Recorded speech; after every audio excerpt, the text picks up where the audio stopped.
بسم اللہ الرحمن الرحیم۔ السلام علیکم، میں ہوں گلفام چودھری، آپ دیکھ رہے ہیں IRK نیوز۔ پاکستان میں ہونے والی کچھ عام ترین ڈیولپمنٹ کے حوالے سے عمران ریاض خان کی لیٹسٹ ویڈیو، جس میں عام ترین انکشافات تھے اور یقینی طور پر وہ چونکا دینے والے انکشافات تھے۔ آئیے پہلے ان کو سنتے ہیں، پھر ان پر بات کرتے ہیں۔ عمران خان صاحب کے بارے میں ایک نیا کیس شروع کیا جا رہا ہے، گو کہ یہ کیس بہت پرانا ہے، بہت دفعہ ان کے خلاف استعمال کیا۔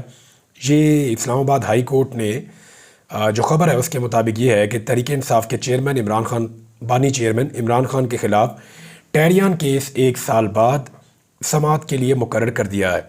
اسلام آباد ہائی کورٹ سے ٹیریان کیس میں بڑی پیش رفت ہوئی ہے اور بانی PTI کے خلاف ٹیریان کیس 1 سال بعد دوبارہ سماعت کے لیے مقرر کیا گیا ہے۔ ناظرین، پچھلے سال مئی میں یہ معاملہ آپ کو یاد ہے، ججز کے اوپر دباؤ والا جو معاملہ تھا، اس کا ایک حصہ اس کیس کے ساتھ بھی جڑا ہوا ہے۔ یہی وہ کیس ہے جس کے ساتھ اس کا ایک حصہ جڑا ہوا ہے۔ میرے خیال میں اسلام آباد ہائی کورٹ کے چیف جسٹس یہ چاہیں گے کہ بجائے اس کے کہ اس معاملے کے اوپر کوئی نیا مسئلہ کھڑا ہو جائے، یہ معاملہ سیٹل ہو جائے، چاہے عمران خان کے حق میں ہو چاہے عمران خان کے حق میں نہ ہو، کیونکہ اس سے پہلے اس پہ ایک 3 رکنی بینچ بن چکا ہے۔ اس بینچ میں چیف جسٹس اسلام آباد ہائی کورٹ تھے، ان کے علاوہ 2 دیگر معزز جج صاحبان موجود تھے۔ ہوا یہ تھا کہ اس وقت چیف جسٹس آف پاکستان نے دستخط نہیں کیے تھے، لیکن جو باقی دونوں ججز تھے انہوں نے اس کیس کو ناقابل سماعت قرار دے دیا تھا، اور پھر یہ فیصلہ کافی انتظار کے بعد انہوں نے جاری کر دیا تھا، جس پہ چیف جسٹس کے دستخط نہ ہونے کی وجہ سے معاملے کی انکوائری کا آرڈر دیا گیا تھا، اور چیف جسٹس آفس نے دونوں ججوں کا فیصلہ ویب سائٹ سے ہٹا کر پریس ریلیز میں نیا بینچ تشکیل دینے کا کہا تھا۔ 1 سال تک یہ بینچ نہیں بنا، یعنی جب ایک بینچ بن جاتا ہے تو چیف جسٹس اس کو تحلیل نہیں کر سکتے۔ یہ جو کیس ہے، اس کے لیے جو مدعی ہے وہ بھی آپ کو حیرت ہوگی، وہ ایک جج صاحب، ان کے رشتہ دار، ان کے ڈرائیور، وہاں سے یہ کیس جو ہے وہ انیشیٹ ہوتا ہے۔ ایک نامعلوم آدمی جو ہے وہ تقریباً اس کا بن جاتا ہے مدعی، اور وہ یہ کیس کرتا ہے عمران خان کے خلاف۔ پھر بڑے بڑے وکلا جو کروڑوں روپے فیس لیتے ہیں، ان وکلا کو اس کیس کے اندر شامل کیا جاتا ہے۔ تو بڑا دلچسپ طریقے سے یہ سارا معاملہ چلا تھا۔ تو 2 جج صاحبان نے یہ کہا تھا 3 میں سے کہ جناب یہ تو قابل سماعت ہے ہی نہیں، اور جب 2 جج صاحبان نے فیصلہ دے دیا الگ، تو پھر چیف جسٹس اس فیصلے کو جاری نہیں کر رہے تھے۔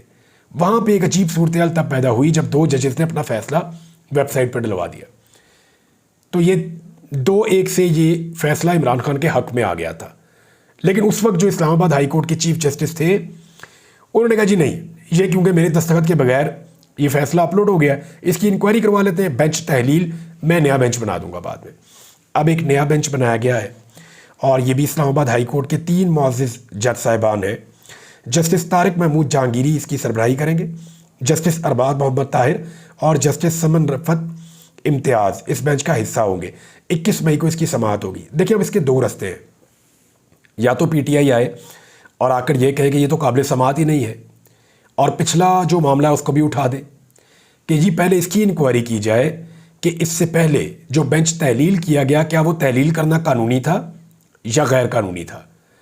تحریک انصاف اس معاملے کو وہاں لے جا سکتی ہے جہاں پہ ایک نیا مسئلہ کھڑا ہو جائے گا اسلام آباد ہائی کورٹ کے چیف جسٹس کے لیے، کیونکہ یہ کنٹروورسی اسی طرف جائے گی، اس بینچ کے لیے ایک نیا مسئلہ کریٹ ہوگا۔ وہ جو 2 معزز جج صاحبان ہیں ان کے لیے بھی، اور چیف جسٹس اسلام آباد ہائی کورٹ ان کے لیے بھی، یا پھر پاکستان تحریک انصاف دوبارہ سے کہے کہ یہ کیس تو قابل سماعت نہیں ہے، اور یہ بینچ بھی وہی فیصلہ دے دے، اور اگر یہ قابل سماعت ہوا تو پھر یہ کیس آگے بڑھے گا، پھر دیکھتے ہیں کیا ہوتا ہے۔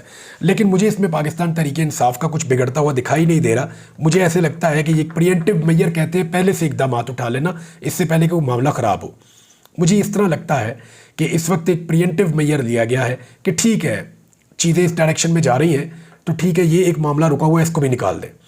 تو مجھے اس میں اس سے زیادہ اور کچھ دکھائی نہیں دے رہا۔ جو صحافی اور شاعر فرحاد علی شاہ ہیں، ان کو آج 4تھا دن ہے ناظرین، 4 دن ہو گئے ان کو اغوا ہوئے، غائب ہوئے، ان کا کچھ اتا پتہ نہیں چل رہا، اور ہماری عدالت جو ہے وہ بھی مکمل طور پہ ابھی تک تو کامیاب نہیں ہو سکی۔ حالانکہ عدالت نے بڑے سخت ریمارکس دیے، پولیس والوں کو بڑا بیک اپ کیا، لیکن اس کے باوجود اس صحافی کا پتہ نہیں چل رہا۔ بے چینی ہے صحافیوں میں، سب اس کے اوپر بات کر رہے ہیں۔ بڑا افسوسناک واقعہ ہے یہ، اور یہ رول آف لاء کے بالکل خلاف ہے۔ رول آف لا تو یہ ہے کسی نے غیر قانونی کام کیا ہے تو اس کو گرفتار کیا جائے. اس طرح لوگوں کو اغوا کرنا نہ یہ قانون کے مطابق ہے، نہ یہ آئین کے مطابق ہے، اور نہ اس سے ملک آگے بڑھ سکتے ہیں. یہ شاعر، ادیب، لکھاری، صحافی، ان کو گرفتار کرنے سے سوچ کے آگے بند نہیں باندھا جا سکتا، بلکہ اس سے ہوتا یہ ہے کہ مزید ری ایکشن اور نفرت پیدا ہوتی ہے. بہرحال یہ چیزیں بہت غلط ہیں. فرحات صاحب کو واپس آنا چاہیے اپنے گھر والوں کے پاس. ان کے خاندان والے بہت پریشان ہیں، صحافیوں کے اندر بڑی بے چینی ہے، اسپیشلی وہ کیونکہ کشمیری ہیں، اور کشمیر کے اندر بہت سارے نوجوان میسیجز کر رہے ہیں، فون کر رہے ہیں، بہت سارے نوجوان وہاں پہ رابطہ کر رہے ہیں کہ جی دیکھیں کتنی زیادتی ہے. تو اس طرح کا احساس محرومی جو ہے وہ پیدا نہیں ہونا چاہیے. یہ غلط ہے، یہ زیادتی ہے، اس کو ختم ہونا چاہیے. ایک اور بڑی خبر ہے، اور وہ بڑی خبر ہے لاہور ہائی کورٹ سے.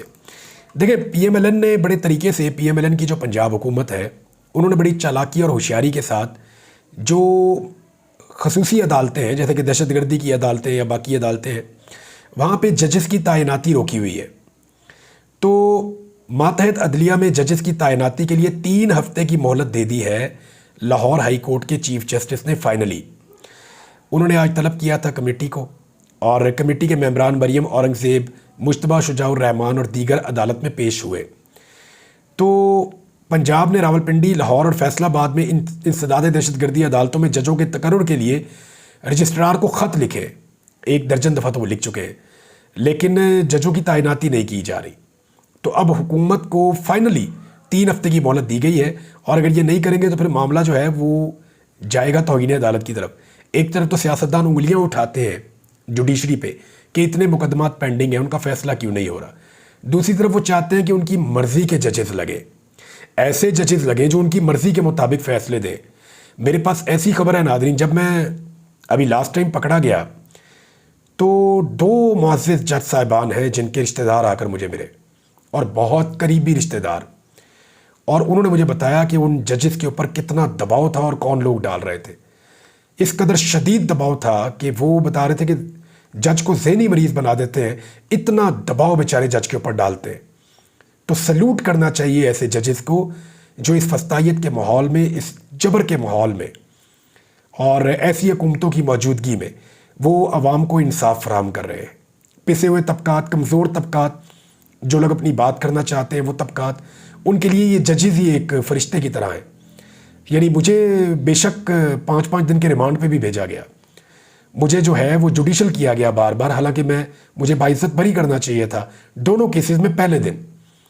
اور وہ جو مجھے ملے آ کر رشتہ دار ججز کے، اور انہوں نے یہ کہا کہ، اور ایک نے تو یہ بھی کہا کہ مجھے باقاعدہ کہا گیا کہ آپ تک یہ پیغام پہنچایا جائے کہ آپ کا قصور نہیں تھا، نظام جو ہے پورا کا پورا پڑ گیا تھا. تو ججز کے اوپر اس طرح دباؤ ڈالا جاتا ہے یا ایسے ججز مانگے جاتے ہیں جو ہر بات ان کی مان لے. تو یہاں پہ 3 ہفتے کا نوٹس دیا گیا ہے، دیکھیں اب اس میں کیا ہوتا ہے. جی بالکل، جیسا آپ نے سنا کہ آنے والے دن پاکستانی سیاست میں اہم ترین موڑ لانے والے ہیں، اور یقینی طور پر وہ لوگ جنہوں نے عمران خان کو دبانے کے لیے یا ان کے بیانیے کو، ان کے نظریے کو شکست دینے کے لیے ہر طرح کی کوشش کر کے دیکھ لی، لیکن ان کو کسی قسم کی کامیابی نہیں ملی، ان لوگوں کو مزید سبکی کا سامنا کرنا پڑے گا، اور آنے والے دنوں میں عمران خان کا مزید بول بالا ہونے والا ہے. اللہ پاک وطن عزیز کا حامی و ناصر ہو. پاکستان زندہ باد.